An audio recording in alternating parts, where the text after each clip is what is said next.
Da Silva pour le groupe Renaissance. Oui, merci Madame la Présidente.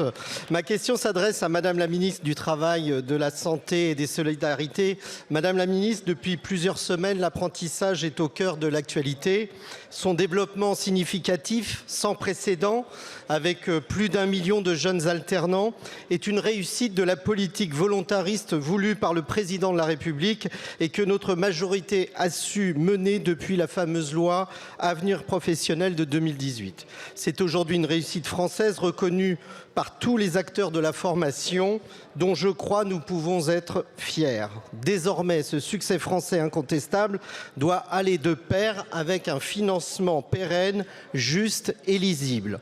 En février, dans son plan d'économie de 10 milliards pour 2024, le gouvernement prévoyait 200 millions d'annulations de crédits sur l'apprentissage en ciblant les niveaux de prise en charge des formations.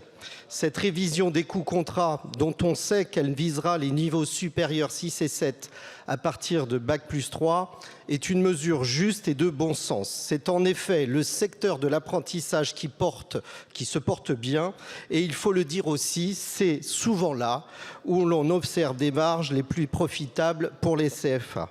Mais dans ce plan d'économie nécessaire, Madame la Ministre, il y a une mesure inattendue qui inquiète, y compris dans les rangs de la majorité et soulève des questions légitimes. Je veux parler de l'annulation de l'aide à l'embauche de 6 000 € visant le contrat de professionnalisation. Cette annonce, dont on ne sait pas grand-chose sur la portée budgétaire, crée une grave confusion dans le domaine de la formation en alternance. Madame la Ministre, pouvez-vous nous éclairer sur l'objectif visé par cette mesure? Quelles sont les aides à l'embauche encore possibles en contrat de professionnalisation? Et comment soutenir demain ces jeunes qui préfèrent des formations courtes sans passer par l'apprentissage? Je vous remercie. Merci beaucoup, mon cher collègue. La parole est à Madame Catherine Vautrin, ministre du Travail, de la Santé et des Solidarités. Merci Madame la Présidente, Mesdames et Messieurs les députés, Monsieur le député Dominique Da Silva. Tout d'abord, Monsieur le député, je voudrais vous remercier pour cette question. Partagez évidemment le constat que vous venez de faire sur l'apprentissage. Vous avez raison, vous l'avez dit, l'apprentissage est un succès depuis 2017, 857 000 entrées en apprentissage en 2023.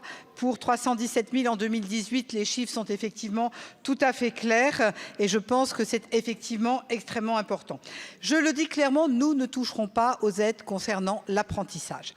Et c'est un élément extrêmement important. Tenir cette ambition, évidemment, nécessite d'assurer la soutenabilité financière du financement de l'alternance. Et je viens là à la deuxième partie de votre question, pour effectivement rappeler que nous avons retenu 2 mesures.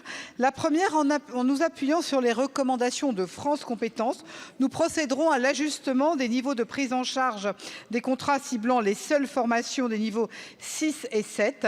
Nous avons décidé de supprimer le dispositif applicable au contrat de professionnalisation pour les jeunes de moins de 30 ans. Je rappelle que c'est un dispositif qui n'existait pas avant la crise sanitaire. La crise sanitaire étant terminée, nous revenons finalement à la situation qui était celle avant la crise. C'est une mesure de normalisation. Les justifications ayant conduit à la création de cette aide après le premier confinement n'ayant plus lieu à ce jour. Et très concrètement, pour répondre à votre question, cette mesure génère une économie de 250 millions d'euros.